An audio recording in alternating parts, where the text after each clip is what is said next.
یا صاحب الزمان یا وارث قرآن. وہ آپ سب بیٹھے اخلاق کو ایک سوشل ایشو میں آپ کی خدمت میں عرض کر رہا ہوں کہ گھر کے ماحول کو بہترین کریں. میں بار بار تاکید کرتا ہوں عزیزان محترم، گھر اچھا کریں، گھر کے ساتھ گفتگو اچھی کریں، اپنی زوجہ کو اہمیت دیں، اور زوجہ کے لیے بھی ہے ویسے کہ وہ بھی آپ کو اہمیت دے. یہ گھر اگر اچھا ہے تو یہ گھر ملائکہ کے لیے زمین میں تاروں کی طرح چمکے گا. اگر یہ گھر خراب ہے تو یہ جہنم میں لے کے جائے گا بہت سارے لوگوں کو. بہت سارے لوگ کہتے ہیں وہاں صاحب گھر جا ہی نہیں سکتا آدمی، جہنم بنا ہوا ہے گھر. گھر جاتے ہیں زوجہ پتہ نہیں کیا کیا شروع کر دیتی ہے، اس سے بہتر ہے بندہ باہر رہے. کیوں ہے ایسا؟ سکون کی جگہ ہونی چاہیے گھر. جب قرآن کہہ رہا ہم نے تم دونوں کو ایک دوسرے کے لیے سکون کے لیے بنایا ہے. مرد حضرات کا بھی مسئلہ ہے، وہ بھی سکون باہر ڈھونڈ رہے ہیں. کوئی آفس میں ڈھونڈ رہا ہے، کوئی انٹرنیٹ پہ ڈھونڈ رہا ہے. کتنی خواتین ہمیں کمپلین کرتی ہیں مولانا صاحب کیا کریں ہم، کسی اور سے باتیں کر رہے ہیں. کیا ہے یہ اسلام ہے؟ تعجب ہوتا ہے کہ متدین لوگ اپنے آپ کو اسلام اور سب لبادہ اوڑے ہوئے، اور کام کیسے ہمارے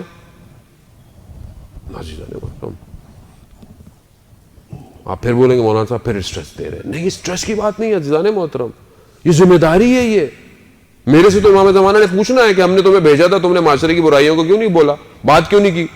تمہیں ڈر تھا کہ تمہیں اگلی دفعہ نہیں بلائیں گے؟ میں نے کہا نہیں یا امام، میں تو اپنی جیب میں استعفی لے کے جاتا ہوں اور ہر جگہ جا کے کہتا ہوں یہ آخری دفعہ آ رہا ہوں. اس لیے بقول جان ایلیا کے کہ جہاں بھی جائیے لوگوں کو خفا کیجیے، خفا کریں. یہ ہم سے خفا ہوں مگر امام کی رضایت ضروری ہے.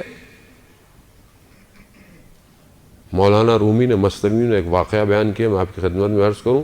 یہ ایشو بہت زیادہ ہو گیا عزیزان محترم، صبح شام میسیجز اسی کے آتے ہیں، اور ہر معاشرے میں کون سا ہر معاشرے کے اندر یہ مصیبتیں ہوئی ہوئی ہیں. مولانا رومی نے بیان کیا کہ واقعہ مستنوی میں حکایت بیان کی کہ ایک شخص تھا، میں نے پہلے بھی بیان کر چکا ہوں. ایک شخص تھا گاؤں میں، اس کے بڑے مسائل تھے، روحانی مسائل تھے، اقتصادی مسائل تھے. اس نے بولا سنا ہوتا شیخ صاحب ہیں ایک گاؤں میں رہتے ہیں، میرے مسائل حل کریں گے. جب اس کی زمین کاش نکلی تو چلا گیا، شیخ صاحب کا گھر ڈھونڈتے ڈھونڈتے پہنچ گیا. شیخ صاحب کے دروازے پر دق الباب کیا تو اندر سے خاتون نکلی. ان کا شیخ صاحب کہاں ہیں؟ انہوں نے شیخ صاحب کو صلواتیں سنا دی. کون شیخ؟ نہ وہ کسی کام کا نہ کچھ ہے، کوئی نہیں رہتا یہاں، نکل جاؤ. یہ بہت تعجب کیا، میں تو اتنا احترام سمجھتا تھا شیخ صاحب کا. گیا وہ گاؤں میں، دوسری جگہ دیکھا تو ایک تندور ہے، اس سے پوچھا شیخ صاحب کا تو کہاں وہ جنگل میں گئے ہوئے ہیں، وہ لکڑیاں لا کے مجھے بھیجتے ہیں، میرا تندور چلتا ہے، ان کا گزارا ہوتا ہے. وہ بھی جنگل چلا، چلتے چلتے دیکھا جنگل بڑا گھنا ہو گیا تو اسے ڈر لگا کہ پتہ نہیں کوئی جانور نہ آ جائے. پلٹنے لگا تو دیکھا ایک بہت دھان پان سا کوئی بہت نازک سا کوئی شخص آ رہا ہے. تو جب قریب گیا تو دیکھا کہ پوچھا کہ آپ شیخ صاحب کو جانتے ہیں؟ کہا میں ہی ہوں. تو اچانک سے اس نے دیکھا کہ برابر میں ایک ببر شیر بھی ہے کہ جس کی پیٹھ کے اوپر لکڑیاں رکھی ہوئی ہیں. تو یہ گھبرا گیا، بولنے لگا کہ انہوں نے ڈرو نہیں، بیٹھ جاؤ. وہ بھی بیٹھ گیا، وہ شیر بھی وہیں بیٹھ گیا. اب اس نے اپنے مسائل بولنا شروع کیے. تو اس نے آخر میں کہا کہ میں نے جتنا آپ کے بارے میں سنا تھا اس سے زیادہ آپ کو پایا. سارے مسائل آپ نے روحانی، معنویت، اقتصادی سب مدد لے. نہیں کہتا شیخ صاحب مجھے ایک بات سمجھ میں نہیں آئی، میں آپ کے جو گھر گیا تھا، آپ کی جو گھر میں کام کرنے والی ہے بہت بدتمیز ہے، اس نے بڑے نے آپ کے بارے میں کیا بولا؟ تو انہوں نے بولا کہ میاں صاحب آرام سے بات کیجئے، وہ ہماری زوجہ ہیں، ان کو تحمل کرتے ہیں تو جنگل کا شیر گھٹنے ٹیک کے بیٹھا ہوا ہے. تو اب آپ خوش مت ہوں، اصل میں آپ کی زوجہ بھی آپ کو برداشت کر رہی ہے. یہ دونوں کے لیے عزیزان محترم وہ تحمل، اسلام، صبر. گاڑی کے ویل بیلنسنگ کی ضرورت ہوتی ہے، بیلنس آؤٹ ہو جائے گاڑی ٹھک جائے گی کہیں نہ کہیں جا کے. خود دونوں ویل صحیح ہونے چاہیے. آپ ایک جگہ سٹیپ نہیں لگا دیں گاڑی ٹیڑھی ہو جائے گی آپ کی. دونوں کو صحیح چلنا ہے. آپ اس کو برداشت کر رہے ہیں، وہ آپ کو برداشت کر رہی ہے. ایک وجود کو برداشت کرنا آسان ہے. آپ تو صبح شام باہر نکال کے ہوا کھا لیتے ہیں، وہ تو سارا دن گھر کے اندر ہے. جن کی زوجہ کام وہ نہیں کرتی وہ تو گھر کے اندر ہے. اگر آپ اس کی زندگی اس کے اوپر سخت کر دیں کہاں جائے وہ تو اپنے ماں باپ کا گھر چھوڑ کر آئی آپ کے لیے تھی, سارا دن آپ کے بچوں کی خدمت کرتی ہے, کچن میں سارا دن کھڑی رہے, پھر بھی آپ جا کے اخلاق, قدر, علی کے ماننے والے کیسے ہوتے ہیں کہ جب ان کی شادی ہوئی تو جب پہلی رات بی بی کے چہرے کو غمزدہ دیکھا تو مولا کائنات نے کیا کہا؟ کہا فاطمہ کیا ہوا؟ کہا مجھے باپ کے گھر سے آپ کے گھر پہ آنا یعنی منتقل ہونا مجھے اس دنیا سے قیامت کے انتقال کو یاد کروا رہا ہے. کمال ہے. کہا ہم دونوں عبادت کرتے ہیں اور آج ہماری شادیوں میں کیا ہوتا ہے؟ آپ تصور کریں, ہم نے شادیوں کو اتنا سخت کر دیا ہے کہ آج معاشرے میں گناہ ہو رہا ہے. جوان بیٹیاں بیٹھی ہوئی ہیں, جوان لڑکے بیٹھے ہوئے ہیں, وہ شادی کیوں نہیں کر رہے؟ ہاں صاحب کیا کرے, امی نے بولا ہے 8-9 لاکھ روپے ہوں گے تو شادی ہوگی. کہاں سے لائے وہ؟ جب پروردگار اور اسلام اور قرآن اور رسول کہہ رہے ہیں کہ تم شادی کرو, ہم فضل کرنے والے ہیں, ہم کرم کرنے والے ہیں, تو کیوں نہیں خدا کی بات پہ یقین ہے ہمیں؟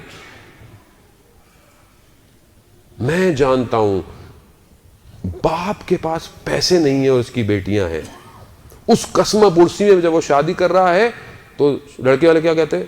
بھائی ہمارا تو ایک ہی بیٹا ہے نا, دیکھیں ہم تو ایسے ہی کریں گے. وہ قرضے لے لے کے مقروض ہو کے بیچارہ, کس کا قصور ہے عزیزان محترم؟ اب آپ ایک دوسرے پہ انگلیاں اٹھائیں گے, وہ ایسے کرتا ہے, میں نے کب ایسے کیا؟ کیا میں یہ پہل کر رہا ہوں کہ آج میرا بیٹا ہے میں اس کی سادگی سے شادی کروں, میری بیٹی ہے میں اس کے ساتھ ایسے کروں؟ آج ہم سیرتوں سے تو شادیاں نہیں کر رہے, آج ہم لوگ بینک بیلنس سے شادی کر رہے ہیں. آج ہمارا فرنیچر ایسا ہونا چاہیے, فریج فلانے برانڈ کی ہونی چاہیے, ہم لکڑی اور لوہوں سے شادی کر رہے ہیں. ہم دین تھوڑی دے رہے ہیں اپنے گھر والوں کو. لوگوں کو روتے ہوئے دیکھا ہے عزیزان محترم, سسرال والے آئے, یہ کپڑے لے کے نہیں آئے, فلانا نہیں لے کر آئے, یہ نہیں لے کر آئے. کیا ہے یہ؟ کون صحیح کرے گا مجھے بتائیں؟ نبی تو نہیں آئے گا کوئی, اور جب تک معاشرہ صحیح نہیں ہوگا امام نہیں آئے گا, نہیں آئے گا وہ.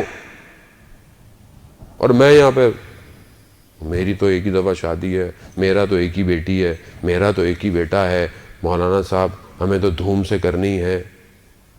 لوگ تالیاں بجا کے چلے جاتے ہیں, پھر آپ کی اپنی تالی بجتی رہتی ہے.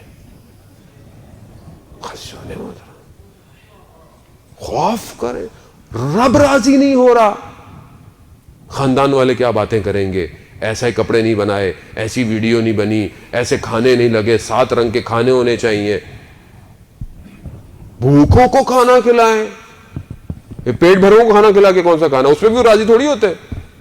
ہمیں تو وہ بوٹیاں نہیں ملی بہت ساری, ہمیں تو جوس نہیں لا کے دیا کسی نے, کولڈ ڈرنک نہیں ملی, اور کھانے پہ ہمیں معاشرے کی اوقات نظر آتی ہے. ہمارے یہاں آپ دیکھیں کھانا کھلتا ہے, ہمیں انسان کی اوقات پتہ چل جاتی ہے کہ شکم کے لیے زندہ ہے اس انسان.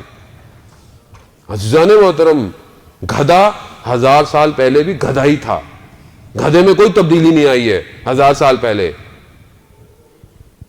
انسان ضعیف ہے بہت سارے معاملات میں, انسان ہوا میں اڑ نہیں سکتا, انسان سمندر کی تہوں میں نہیں جا سکتا, انسان رنگ نہیں بدل سکتا, لیکن اللہ نے انسان کو اس آنکھ اور اس ماتھے کے درمیان, 2 کانوں کے درمیان میں دماغ ایسا دیا ہے کہ وہ جہاز بنا کر پرواز کر سکتا ہے, سب میرین بنا کر سمندر کی تہوں میں جا سکتا ہے, ٹیلیسکوپ بنا کر دنیا کے سارے رنگ دیکھ سکتا ہے. گدھا مگر گدھا ہے, 1000 سال بھی پہلے تھا وہ. مگر انسان اگر وہی جانوروں کی طرح ہو, ڈھکن کھلتے ہیں جب شادیوں میں تو وہاں پتہ چلتی ہے اوقات انسان کی. سب یوں بھر کے لے کے پلیٹ میں سامنے رکھے ہوئے ہوتے ہیں کہ پتہ نہیں زندگی کا آخری کھانا ہے یہ, پھر تو ملنا ہی نہیں ہے. بھائی لفافہ دیا تھا, کچھ تو کھائیں. 4 بوتلیں سامنے رکھ دیں, اور جو ویڈیو بنانے والا تھا کہتا ہے بعد میں بنانا, برا لگے گا, لوگ کیا دیکھیں. اب بولیں گے مولانا صاحب تو بالکل ہی زوم ہو جاتے ہیں معاشرے کے اندر. تو کہاں ہوں بھائی, میں اسی معاشرے کا ہوں. اور میں آپ کو ممبر کا مسئلہ تو یہی ہوا ہے کہ ممبر نے آپ کو ہوائی باتیں سنائی ہیں 25 سال سے, ہوا میں رکھا ہوا ہے. جو فضائل انسان کے ظاہر کو صحیح نہ کر سکے وہ انسان کے باطن کو کیا کریں گے؟ وہ ظاہر نہیں بدل پا رہا جس عقیدے سے آپ کا، وہ قبر میں آپ کو یا اس عالم ملکوت میں آپ کو وہ عقیدہ کہاں لے کے جائے گا؟ میں علی کا ماننے والا، علی کا ماننے والا میدان میں کھڑا ہو تو اس کے پاؤں نہیں لرزتے. علی کا ماننے والا جب محراب میں کھڑا ہو تو خدا کی بارگاہ میں کانپتا ہے. علی کا ماننے والا جب بخشش کرنے آئے تو اپنی جیب نہیں دیکھتا ہے، عطا کرتا رہتا ہے. علی کا ماننے والا سائل کی حیثیت کو نہیں اپنی حیثیتوں کو دیکھا کرتا ہے. علی کا ماننے والا، وہ علی کا ماننے والا. جو میں آپ سے معذرت کے ساتھ، میرا قطعاً مقصد آپ کو دل آزاری یا آپ کا دل دکھانا نہیں ہے. آپ بہت اچھے ہیں، آپ کی محبت دلوں میں ولایت ہے تو آپ لوگ آئے ہوئے، ورنہ نہیں آتے. اہل بیت کو سننے ہیں، اہل بیت کی خاطر آئے، میری خاطر نہیں آئے ہیں آپ. لیکن اسی اہل بیت کی خاطر معاشرے کو بہترین کیجئے اور ہر چیزوں کو خود سولف کیجئے.